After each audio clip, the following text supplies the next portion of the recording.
안녕하십니까. 이준의 돈 버는 부동산 시간입니다. 이제 뭐 곧 봄이 오겠죠. 경기도 따뜻한 훈풍이 불었으면 좋겠는데 뭐 정책을 피시는 분들이나 내수 경기를 전혀는 아니겠지만 많이 이해를 못 하셔서 지금 포인트가 자꾸 달라지는 것 같아서 뭐 딴 거 뭐 있겠습니까? 내수 경기 활성화입니다. 무조건 경기가 살아야 서민도 저희 같은 일반 국민들 살기도 좋고 그럴 것 같습니다. 요즘 그 또 이제 한켠에 프레임들이 만들어지고 있는 것들이 이제 급격한 집값 하락에 대한 공포 프레임이 만들어지고 있는데 바로 깡통 전세 얘기입니다. 깡통 전세 심각하다는 기사들 많이 보셨죠? 그 특히 뭐 지방발 깡통 전세가 시작됐다 뭐 여러 가지 얘기들이 나오고 있는데 오늘은 그 깡통 전세 언제까지 계속될까라는 주제를 가지고 이야기 나눠보도록 하겠습니다. 오늘도 저희한테 좋은 정보 주실 분은 주식회사 도시아공간 곽창석 대표님 나오셨습니다. 안녕하십니까? 예, 안녕하세요. 네. 이걸 저는 프레임이라고 표현했는데 또 실제 현상일 수도 있고 지금 집값이 떨어지고 전세값이 떨어지니 당연히 그 임대인, 그 집주인 입장에서는 돌려주지 못하니 이제 결과물이 깡통 전세가 나오고 있다 이런 프레임들이 자꾸 만들어진다 이렇게 표현을 했는데 어떻게 보십니까? 이제 뭐 깡통 전세라든가 뭐 역전세난이라든가 또는 뭐 갭 투자자들 큰일 났다. 네. 또 집값 하락에 뭐 공포 해가지고 계속 언론을 장식하고 있습니다. 예. 좀 정확한 용어로 보면은 뭐 깡통 전세 하면은 이제 집값하고 전세값하고 역전돼서 이제 뭐 깡통 대출하고 마찬가지로 전세값보다 집값이 떨어졌을 때 깡통 전세라고 얘기하는 게 정확한 표현인데, 우리 깡통 찬다 막 그러잖아요. 예, 이제 지금 요즘에 얘기되는 거는 그건 아닌 것 같고, 예전에 이제 2년 전에 계약했던 때보다도 전세값이 더 떨어져서 예. 이제는 계속 집주인이 전세값을 올려받다가 예. 이제는 전세금을 오히려 세입자한테 돌려줘야 될 상황, 이런 거를 얘기하는 것 같아요. 근데 그 임대인이 그 뭐 많이 나오는 이제 극적인 하여튼 그 기사나 프레임들은 집주인은 집은 안 팔리고 대출도 못 받고 이래니 세입자 들어올 때까지 기다려라. 뭐 이제 이런 얘기들이 주류를 이루고 있죠. 예, 그렇죠. 그래서 정확한 의미의 깡통 전세는 아닌 것 같기는 하지만 지역적으로는 2년 전보다 이제 오히려 집주인 돈 돌려줘야 되는 그런 상황들이 일부 지역에는 생기는데 다 그렇지는 않다는 거예요. 뭐 지방은 그런 곳들이 많이 늘어났지만은 적어도 서울 수도권에서는 아직까지는 2년 전보다 전세값이 소폭이라도 높은 편이거든요. 서울은 특히 그렇죠. 예, 서울은 특히 그렇고 또 이제 경기권, 인천 뭐 이런 데서도 입주 물량이 좀 많은 데들은 뭐 돌려줘야 되는 데도 있고 그렇지 않은 데도 있고 이렇게 섞여 있는 것 같습니다.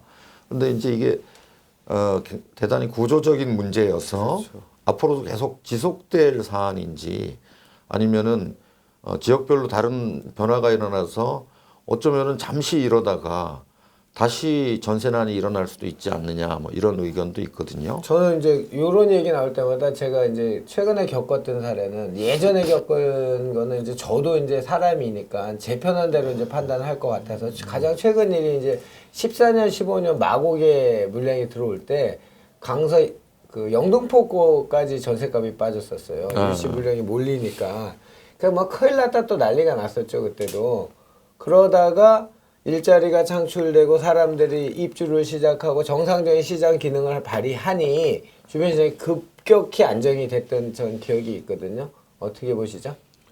어떤 이렇게 뭐 깡통 전세나 이런 역전세나 이런 것들이 추세적으로 나타나는 거는 결국 시장의 수급에 의해서 결정이 되는 수요와 거죠. 공급의 문제죠. 이제 뭐 많이 계속 짓는다면은 전세 값은 계속 떨어질 수뿐이 거고. 없는 예, 거고 예. 그렇지 않으면은 지금 어떻든지 간에 시간이 지나면 다시 전세값이 오를 수 일시적으로 있거든요. 몰렸다가 올라간다는 측면이. 근데 최근의 변화를 보면은 2018년과 19년 상반기까지가 입주 물량이 많은 다 거는 몰렸죠. 사실이에요. 예, 그런데 18년과 19년 상반기를 비교해 봤을 때는 18년에 입주량이 훨씬 많았어요. 15년도에 분양이 제일 많았으니까. 15년, 15년 하반기부터 16년 상반기가 분양이 많았기 때문에 19년 상반기는 국지적으로는 물량이 많지만은 서서히 줄어드는 단계에 그렇죠. 있습니다. 그럼 우리가 수급 요인만 보면 작년에 사실 역전세난이 일어났어야 되는데 오히려 지금 그것도 지금 이사철에 막 문제가 되고 있거든요. 그럼 왜 그렇다고 보시죠? 이거는 이제 뭐 통계 수치상으로는 그렇게 크게 안 나타나는데 국지적으로 예컨대 뭐 지금 서울 같으면은 헬리오시티에 입주가 있는 송파구라든가 이런 거는 데는 뭐 좀 역전세난이 일어날 수뿐이 없는 상황이죠. 일시적으로 입주가 워낙 한시기에 몰려 만세대 있으니까. 가까이 중에 이제 전세가 소화되는 데는 시간이 좀 걸릴 거 아닙니까? 근데 그런 걸 좀 과대 포장하지 않느냐 하는 생각이 들어요. 그럼 프레임이 많네요. 제가 얘기한 게.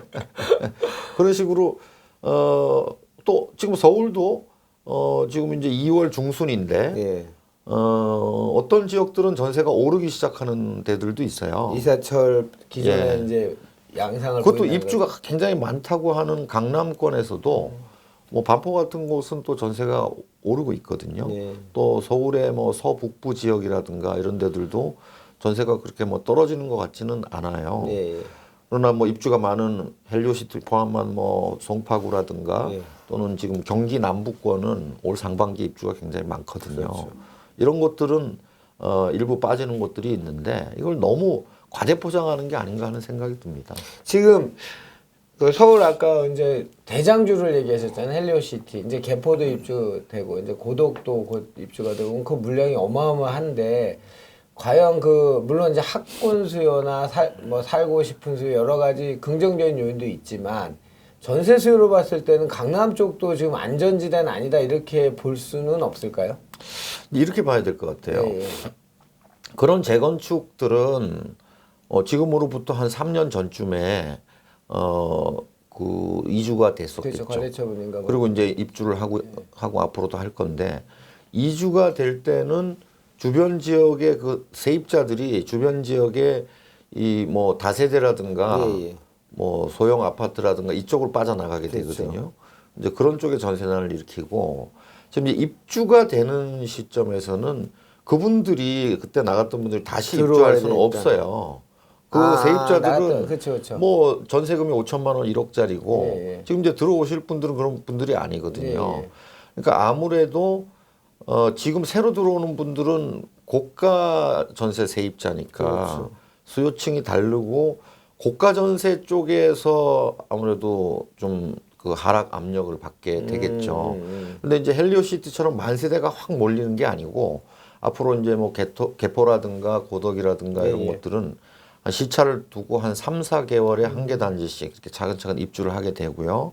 또 보면은 뭐 고덕이 특히 물량이 많은데 고덕은 한 15,000세대까지 입주를 하게 되고 또 개포만 하더라도 뭐 교육 수요라든가 다양한 수요들이 있기 때문에 어느 정도 소화될 수 있을지 몰라도 고덕의 경우에는 좀 동쪽 편에 편중돼 있거든요. 근데 거기 하나 좀 변수는 또 있을 것 같아요. 이번에 그 정부 정책 중에 2년 거주 요건이 강력한 규제가 있다 보니 예전처럼 전세 물량은 막 쏟아지는 게 아니고 자가수들도 어쩔 수 없이 들어오는 수들도 많다 보니 전세들은 상대적으로 조금 덜할 그러니까 충격은 조금 덜한다는 이런 생각도. 네, 뭐 그런 게 이미 나타나는 게 헬리오시티에서 나타나는데 헬리오시티에 지금 그 중개업 개업하신 분들이 굉장히 고통스럽다고 그러잖아요. 그 얘기는 뭐냐면 예전에 우리 그 잠실 3, 4단지나 1, 2단지 입주할 때만 하더라도 막 전세가가 반토막 나고 전세 거래가 굉장히 많았어요. 근데 이번에는 그렇게 예상하고 들어왔는데 막상 뚜껑을 열어보니까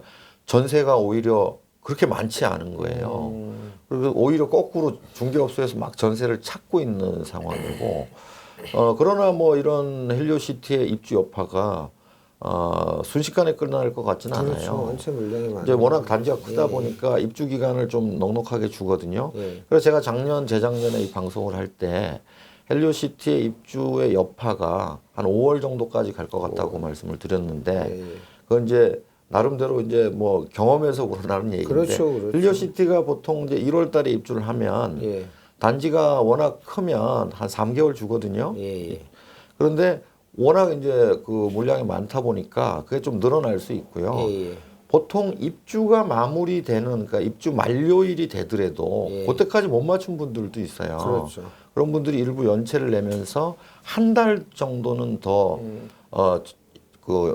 저가 전세가 소진되는 시간이 필요하거든요. 그래서 아마 이게 헬리오시티가 제가 볼 때는 4월 말까지로 예. 연기해 줄 거로 생각하고 그렇게 되면은 한 5월 정도까지는 헬리오시티가 그 헬리오를 포함한 주변 지역에 그 역전세난을 부추길 가능성은 있는데 근데 이거는 더 큰 문제가 뭐냐면 방금 말씀하신 대로 뭐 이렇게 조금씩 그 정책이 바뀌어서 뭐 거주를 해야 되니까 전세 가격이 덜 떨어졌잖아요. 30평대 기준으로 그렇죠. 6억 이하로 지금 잘 안 떨어지거든요. 6억대 중반 막 가고 있는데 좀 다들 생각하지 못하는 게 전세 가격이 대출하고 직접적인 연관이 있다는 걸 생각을 못 하시는 것 같아요. 우리가 이제 작년 9.13 대책 이후에 거의 대출을 전면적으로 봉쇄했거든요. 예, 그렇죠. 근데 지금 내수 경기는 극도로 나쁜 상황이에요.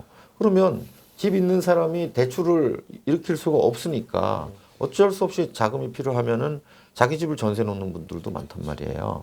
그런데 이런 상황에서 이제 입주가 많은 곳들은 일시적으로 가격이 떨어질 수 있는데 헬리오 만세대를 보니까 크게 안 떨어지고 있잖아요. 이 얘기는 머지않아서 전체적으로 반등할 수 있는 포지션에 와 있다는 생각이 듭니다. 이렇게 심각한 대출을 규제를 하는 이 상황에서도 시장에서 반응을 보니 생각한 것보다 가격이나 전세가가 급격히 떨어지지 않는 걸 보니 네. 그 반등할 수 있는 모멘텀을 분명히 가지고 있다. 이렇게 정리해요. 그 가장 힘든 지역도 그쵸. 현재 그렇게 크게 안 떨어지고 근데 있거든요. 주변이 작년 한 10월, 11월 요때 주변 전세가들이 벌써 꿀렁대기 시작했으니 전세 만기된 분들 이제 그 돈을 막 못 돌려줘서 벌써 주변에서부터 아프기 시작했거든요.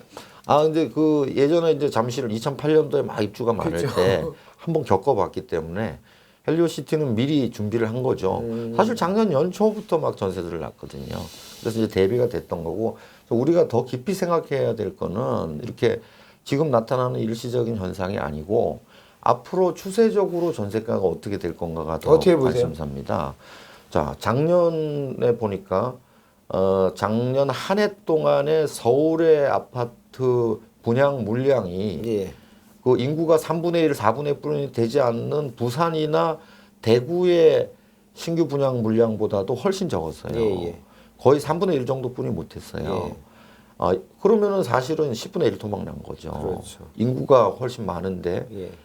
그래서 이런 상황이 이제 지속되면은 서울의 경우에는 작년으로부터 3년 지나면은 전세난 시작돼요. 또 작년에 보니까 다세대도 많이 못 지었더라고요.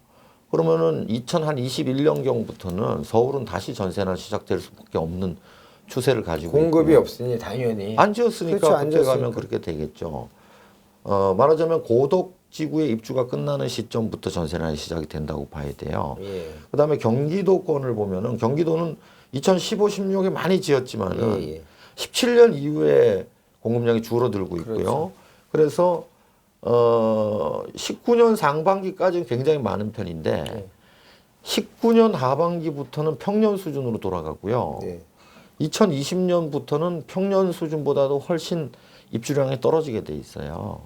그래서 경기권에서는 예. 사실 이제 동탄 2기 신도시의 입주가 가늠자가 될 것 같아요. 동탄 2가. 서울은 고덕동, 예. 그다음에 경기권은 동탄 2신도시의 입주가 마무리되는 순간부터 오히려 거꾸로 전세난이 시작된다고 봐야 됩니다. 마무리 시점부터 전세는 근데 보통 보면은 이제 동탄 2신도시 특히 남동탄의 경우에 지금 뭐 입주량이 많아가지고 뭐 전세가가 여기 뭐 1억대 정도뿐이 안 돼요. 뭐 30평대도 1억 몇천 뭐 이렇게 뿐이 안 되는데 이런 것들이 올해까지는 지속될 수 있을지 몰라도 내년부터는 물량이 없어서 슬금슬금 이 전세난이 시작될 수 있거든요. 그래서 지금 당장은 뭐 역전세를 막 그렇게 강조하고 있지만 불과 1년도 안 돼서 다시 모멘텀이 바뀌어서 전세난으로 갈 가능성이 있어요. 특히 21년경이 되면은 전세 대란을 얘기해야 될 상황이 될 겁니다. 아, 이거 꼭 적어놔야 되겠네. 예.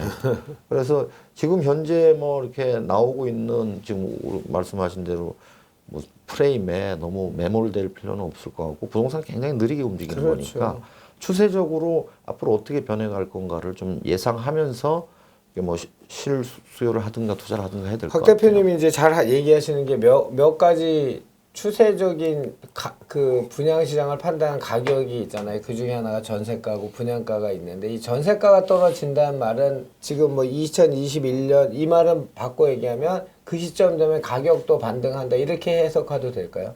네, 이제 시장 상황이 이제 구조가 자꾸 바뀌고 있거든요.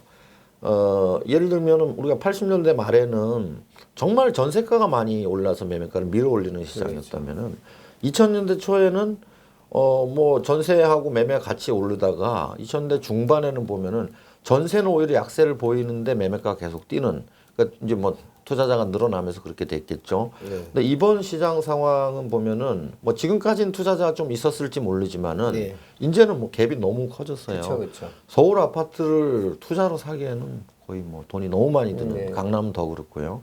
그래서 일부 투자자들은 서울을 벗어나서 아마 외곽으로 가게 될 거예요.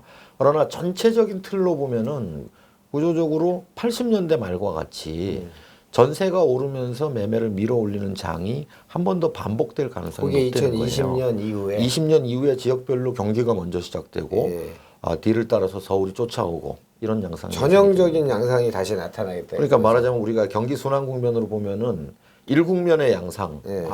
거래도 늘고 전세도 뛰고 하면서 가격이 오르는 양상이 지금은 이제 반대로 가고 있지만 이게 이제 내년부터는 다시 변한다는 거죠. 다시 일국면 전세가 매매가를 밀어 올리는 현상이 반복된다. 벌집 순환 모양 일국면, 경기 순환 구조 일국면. 그러니까 일국면이 한 번 가다가 이상국면으로 가는 게 아니고 지금 이국면이거든요. 네, 다시 일국면. 다시 일국면으로 한 번 더 간다고 저는 확신하는 거죠. 자, 시청자분 이거 아주 되게 재미난 거예요. 지금 전문가 분들 모두 거의 99%뭐 이제 우리 속된 표현으로 빠져나갈 구멍은 만들어 놓지만 일부 지역은 다른 양상을 보이지만 전반적인 하락을 할 거다라는 마이너스 양상을 다 보이고 있는데 제가 아는 전문가 중에 딱 두 분입니다. 두 분. 곽창석 대표님하고 한 분이 더 있는데 한 8% 이상 상승을 예상하시는데 근데 이 모형 구조로 얘기하신 분은 곽창석 대표님밖에 없어요. 그 경기 순환 구조로 1국면에서 2국면 갔다가 3국면 넘어간 게 아니고 다시 1국면 쪽으로 와서 예. 이 제 이론이 너무 많은 사람들한테 안 알려졌으면 하는 바람이에요. 아, 그렇죠. 그러면은 안 돼요. 그럼 이거 편집할까요? 유튜브를 적은 사람이 봐야 돼요. 근데 동의를 안 해요. 현재 시점에는 전문가들이 본인들의 칼라가 있고 그렇기 때문에 잘 동의를 안 해요. 근데 여기 방송을 전문가가 많이 본다. 많이 보더라고요. 그래서 문제예요. 좋습니다. 그러면 오늘 주제가 깡통전세 계속될까 언제까지 계속될까라는 주제였는데 심플하게 일단 지방에 계시는 분들 죄송한데 지역을 달리 봐야 된다는 측면에서 저희 일단 수도권하고 서울만 예측하면 서울 같은 경우에는 고덕지구가 어떤 분수령이 돼서 고덕지구 입주가 끝난 시점 그 시점은 한 2021년부터 감히 세게 얘기했습니다. 대란이라는 표현까지 썼는데 전세 대란을 걱정해야 되지 않을까라는 의견을 주셨고요. 경기 지역은 동탄이 입주 마무리 시점 한 2020년 이후부터 전세가 상승이 다시 반등을 할 거다.